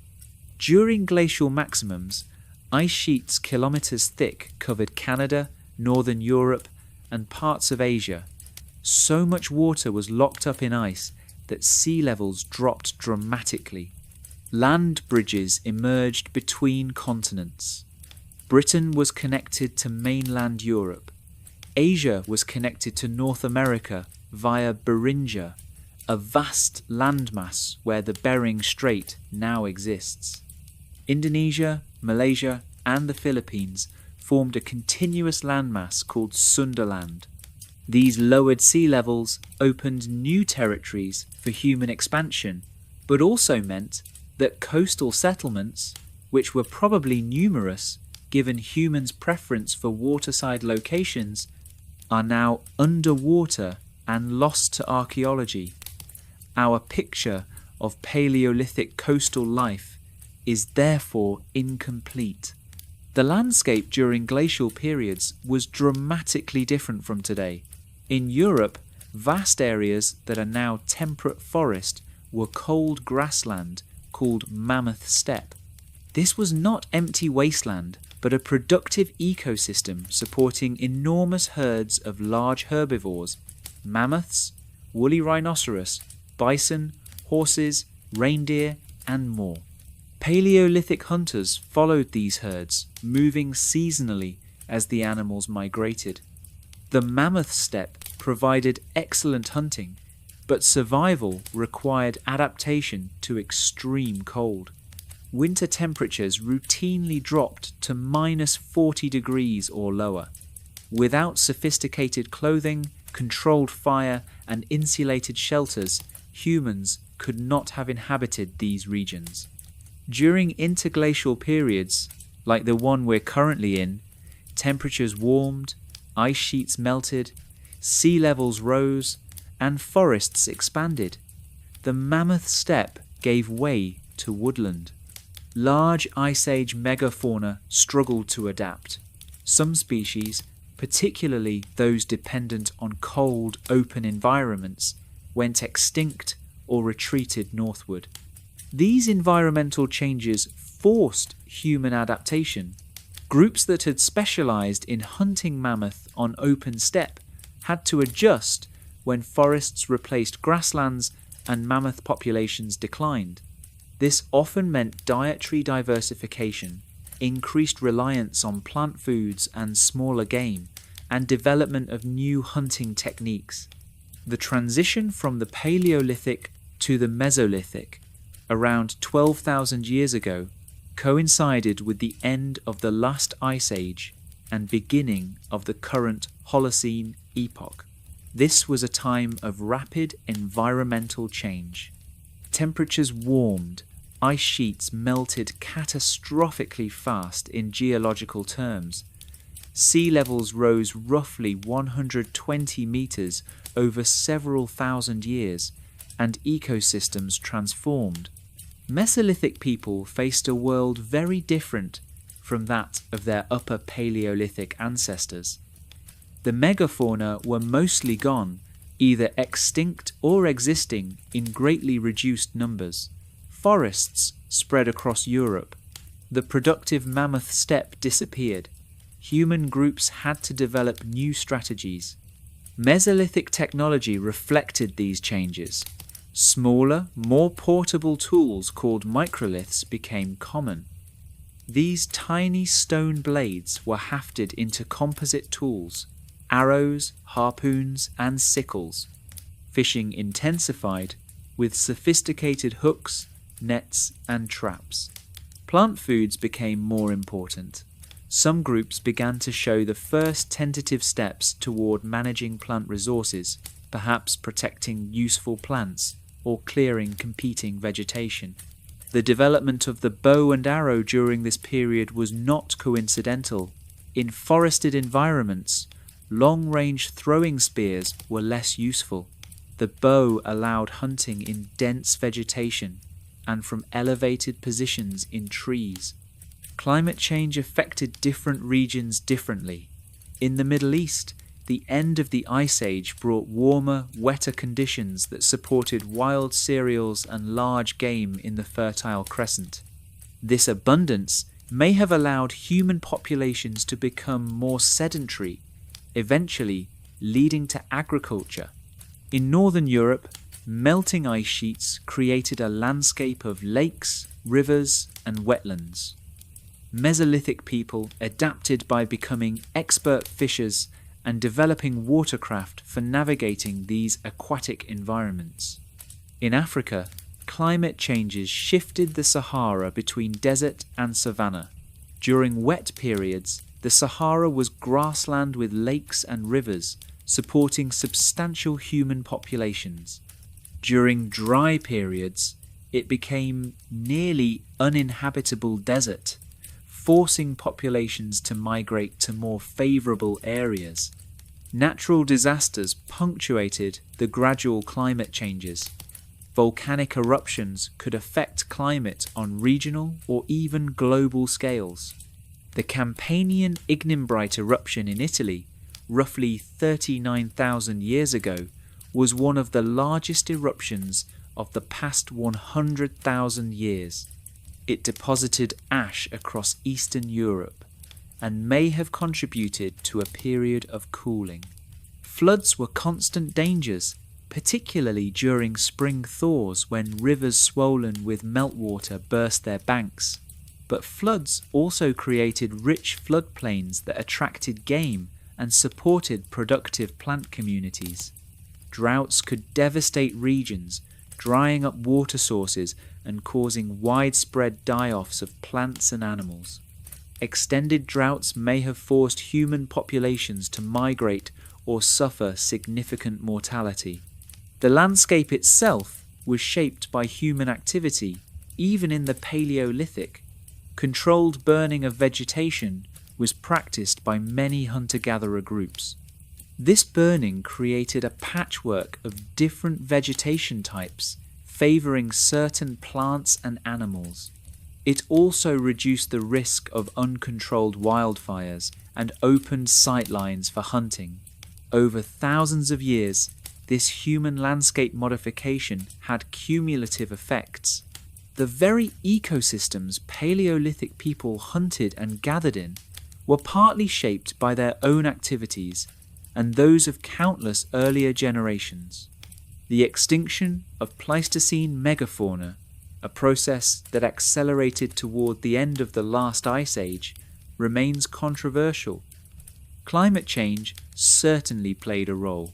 As environments transformed, some species couldn't adapt, but human hunting pressure likely contributed to the demise of several species, particularly those with slow reproduction rates like mammoths and giant ground sloths. The relationship between humans and their environment was complex. Paleolithic people were not passive inhabitants of pristine wilderness, but active participants in shaping ecosystems. Yet they were also deeply dependent on those ecosystems and vulnerable to environmental changes beyond their control. Understanding this environmental context helps explain patterns in Paleolithic life, why certain regions were densely populated while others were avoided, why tool traditions changed over time, why human populations expanded and contracted, and ultimately why some regions saw the early development of agriculture while others remained focused on hunting and gathering for thousands more years. Part 11. The Neolithic Transition. Around 12,000 years ago, in a few locations around the world, humans began to fundamentally change their relationship with the environment. Instead of simply harvesting wild plants and animals, they began to cultivate crops and domesticate animals. This transition, called the Neolithic Revolution or Agricultural Revolution, was one of the most significant changes in human history. The shift to agriculture didn't happen overnight or simultaneously everywhere. It began in a few centres of origin and spread gradually. The earliest evidence comes from the Fertile Crescent in the Middle East, where cultivation of wheat and barley began around 11,000 years ago, followed shortly by domestication of sheep, goats, pigs, and cattle. Other centres of agricultural origin developed independently.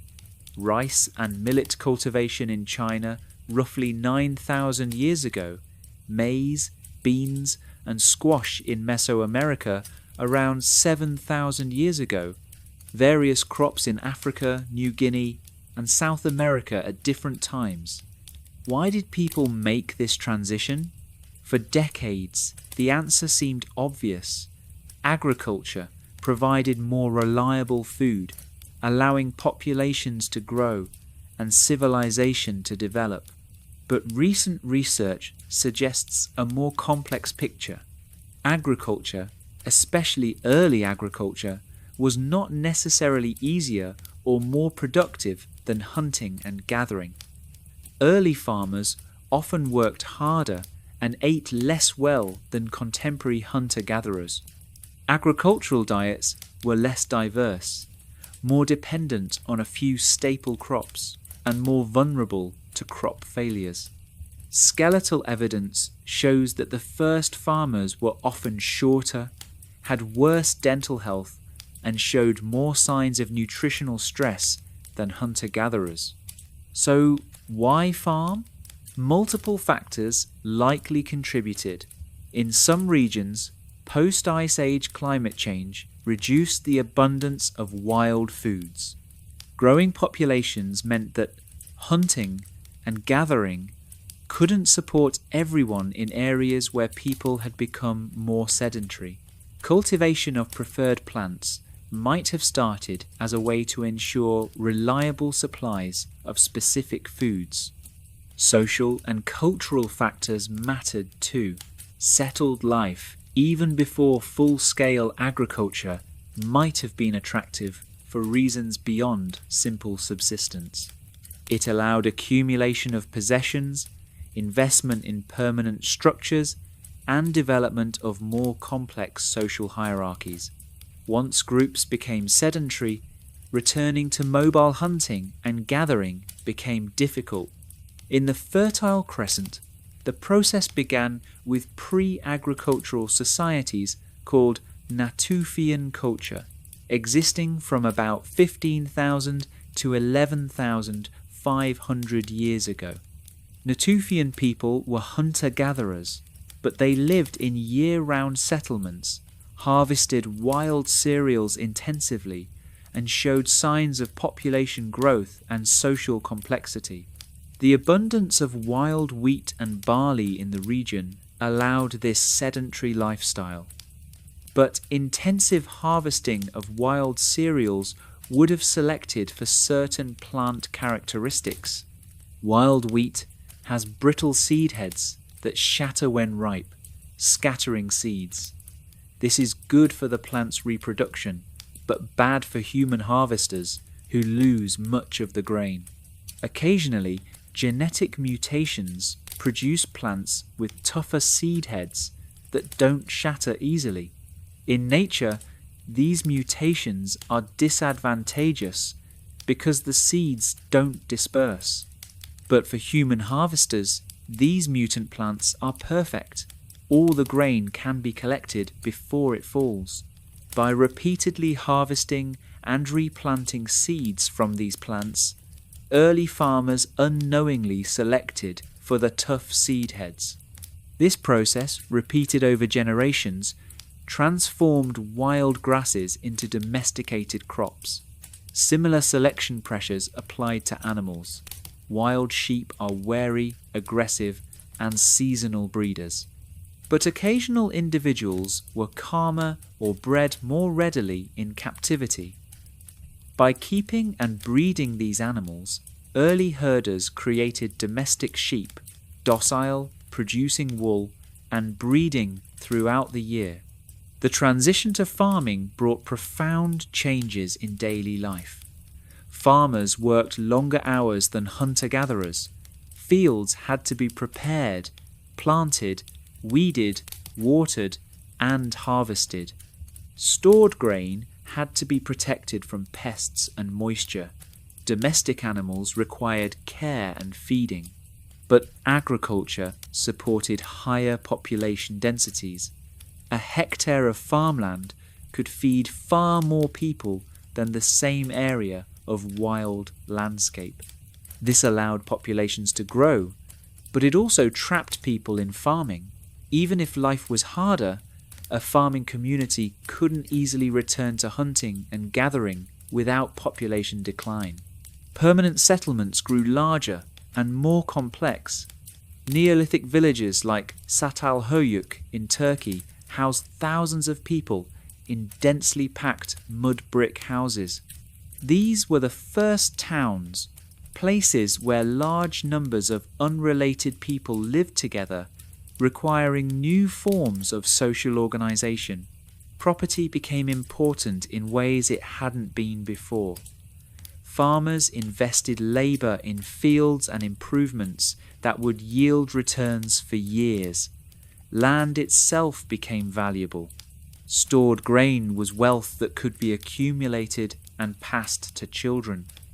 This created inequalities unknown in mobile hunter-gatherer societies. Social hierarchies developed. Some people controlled more resources than others. Leaders emerged who coordinated communal activities like building irrigation systems or defending against raids.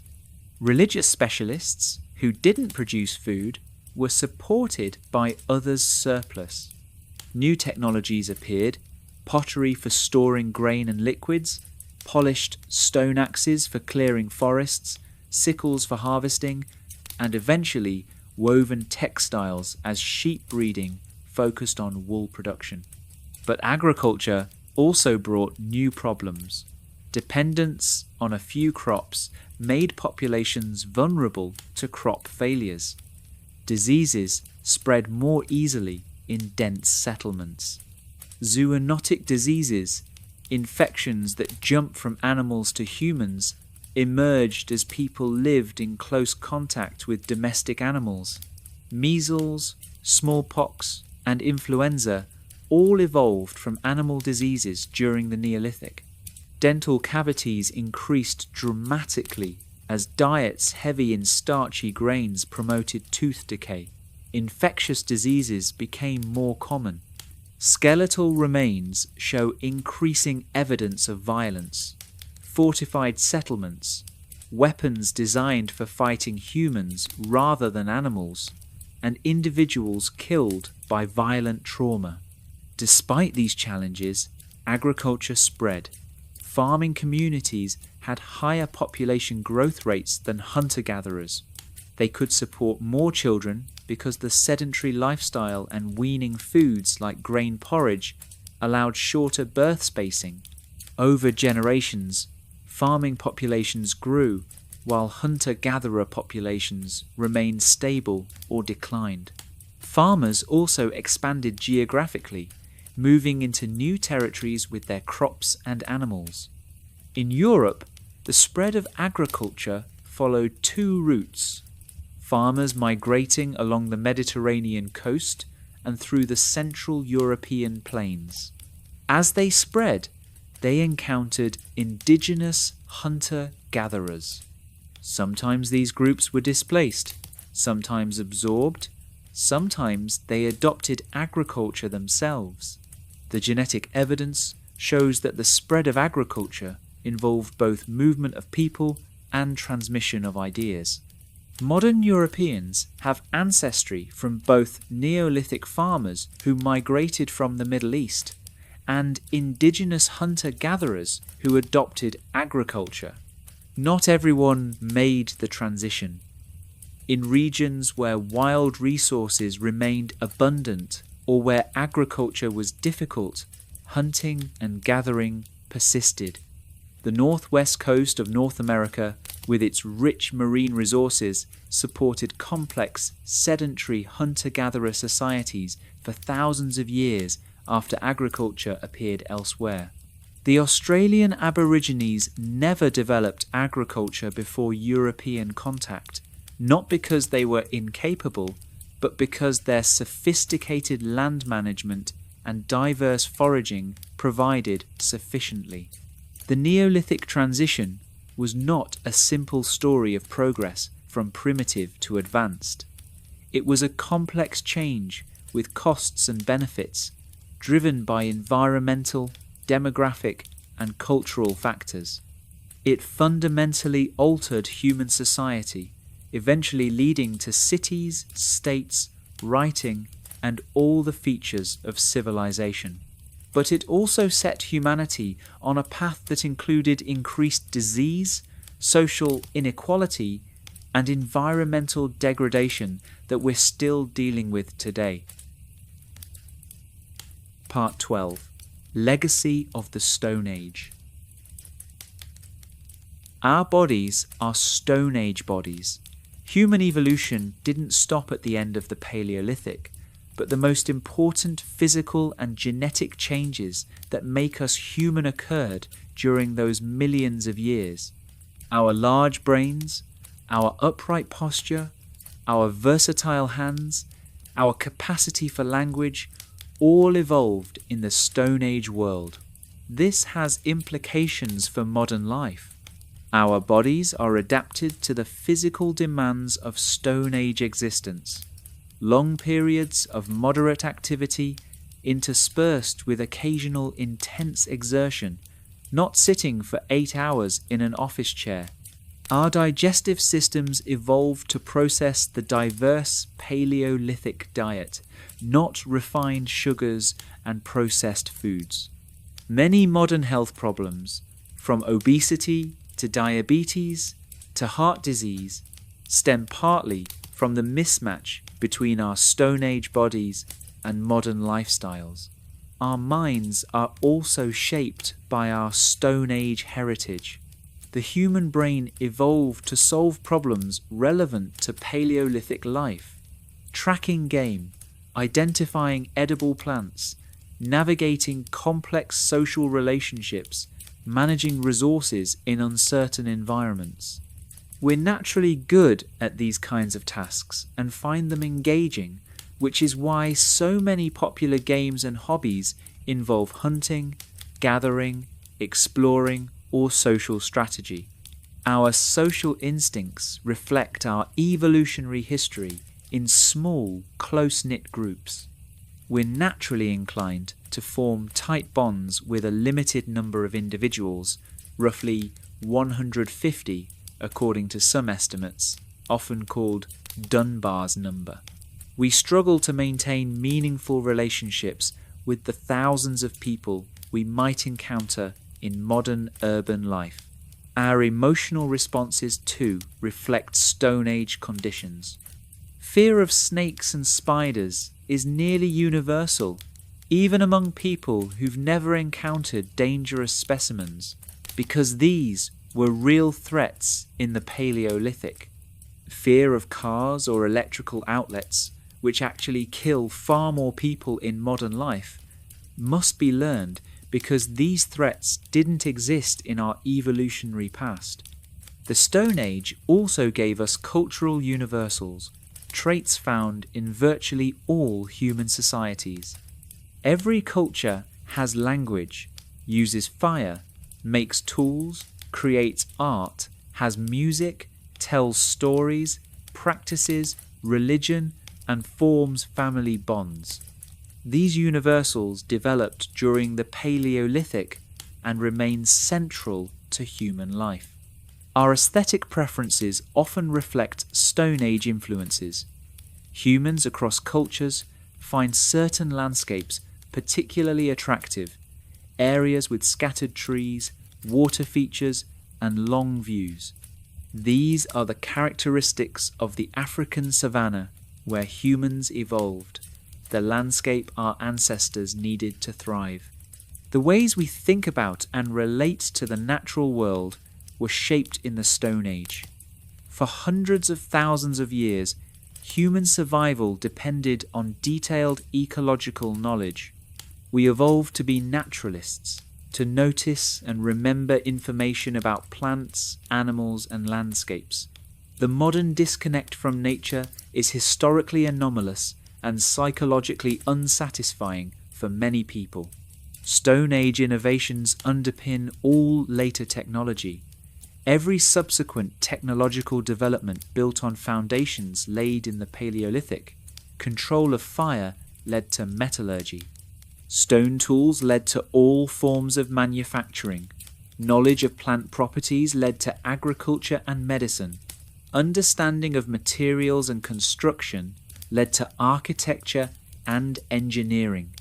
Even abstract concepts have Stone Age roots. Mathematics likely began with Paleolithic counting and measurement. Art and symbolism emerged tens of thousands of years ago. The capacity for abstract thought that allows modern science and philosophy developed during the Stone Age. Archaeological study of the Stone Age continues to yield new discoveries and insights. Each year, new sites are excavated, new dating techniques are developed, new analytical methods reveal information invisible to earlier researchers. Our understanding of Paleolithic life is far more detailed and nuanced than it was even a generation ago. For modern people, the Stone Age offers lessons. It shows that humans are adaptable, innovative, and resilient. Our ancestors survived ice ages, dramatic environmental changes, megafauna extinctions, and dispersed across the entire globe with nothing but Stone Age technology. It also shows the importance of community, accumulated knowledge, and connection to the environment. Paleolithic people succeeded because they worked together, learned from their ancestors, and understood the landscapes they inhabited. This has been Sleepless History. Good night.